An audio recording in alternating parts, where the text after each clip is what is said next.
Hey, what's up, you guys? Big Time Collector 01 here, back at it again with another action figure review.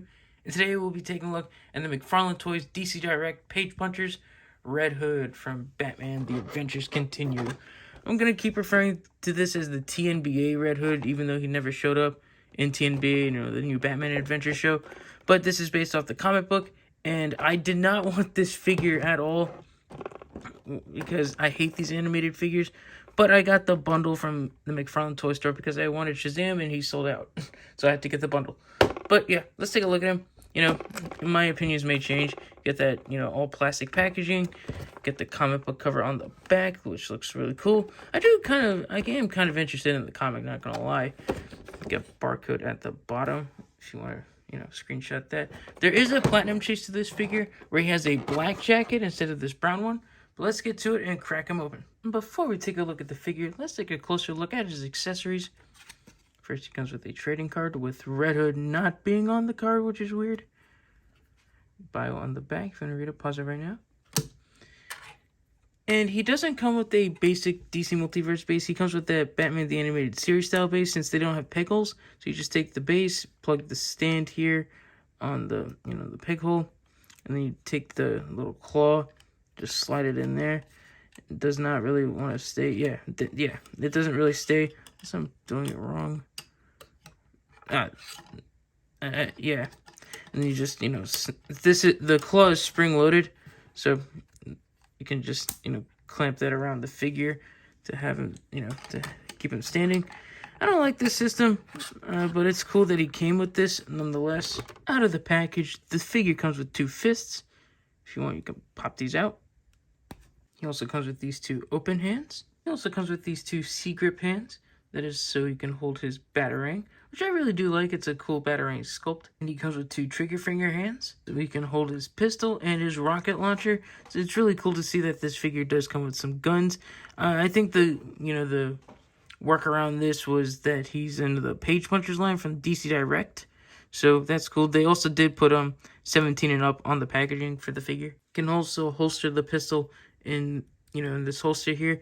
The strap is removable, so it's not glued down, so you can take it off if you'd like. It's easier if you take off the head. And speaking of removing the head, you can pop this head out and you can put in this unmasked Jason Todd head, which is a really cool inclusion. I like all the accessories that we get with this figure, but I'm not really a big fan of this head. I don't like the white hair or the white stripe. It's just, I don't know. I'm not used to seeing Jason looking like this. Now, let's take a closer look at the figure. Starting off with the head, as you can see, I put the helmet sculpt back on, which looks cool. I do like it. You get the white eyes, get some black paint for the red lines here. Nicely sculpted. This is basically just a reissue of that first, Adventures Continue Red Hood that was put out like, I don't know how long ago, 5 years ago? I can't remember. But as you can see, it's a basic, paint job. I do like how the logo's on the back here. And like I said, there is a platinum edition where he's wearing a black jacket. If I find it, I might get it because I do like how that looks. I kind of wish I got this the platinum version over this one, but nonetheless, this version does look cool. You can see he has some cell shading on the gloves, on the shirt, and the boots. But yeah, there's not really much to talk about with this figure. It's just a very plain design, and like I've said many times, I really do not like these animated series figures. Now let's go over the figure's articulation. Starting off with the head, it is on a dumbbell joint. Can barely look up, barely look down. Can't really tilt, but can rotate all the way around. Shoulders move up that much, they move down, they rotate all the way around, which is really weird. It's stiff. Single jointed swivel elbows and wrists that rotate and hinge. No torso articulation at all, but he does have a waist swivel. Legs can kick forward and back. You do get some rotation inward. Single jointed swivel knee and McFarlane ankle balls that move down, up. They do rotate, which is really hard to do, and they do pivot. Measuring out Red Hood, he comes to around 6 1/4 inches tall. Here he is next to another Red Hood. We have the one from the 3 Jokers. And just look how short he is compared to a 7-inch DC Multiverse figure. Like, this is insane. And here's the figure up on the rotating base. And I have to say, yeah, it's just another animated series figure. I don't really like it. It is probably the better animated series figures that I've messed with, mainly because he comes with so much accessories. But overall, I don't really care for this guy. I think it's just a novelty that he was just thrown into the Page Punchers line.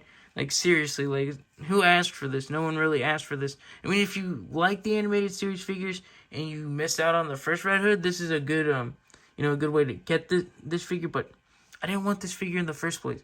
I only got him because I got the bundle because I missed out on getting Shazam by himself. So yeah, the figure is not my favorite. I don't care for these animated series figures. The articulation is so outdated. Again, I don't care for these at all. So yeah, that's really it. I do like the amount of accessories. I like how he comes with guns. I like how he comes with a comic book. But again, I just hate these figures. All the outdated articulation, the scale, the stand, everything. I hope you guys enjoyed this video. If you did, leave a like, comment down below, and subscribe. And I'll catch you guys in the next one. See ya.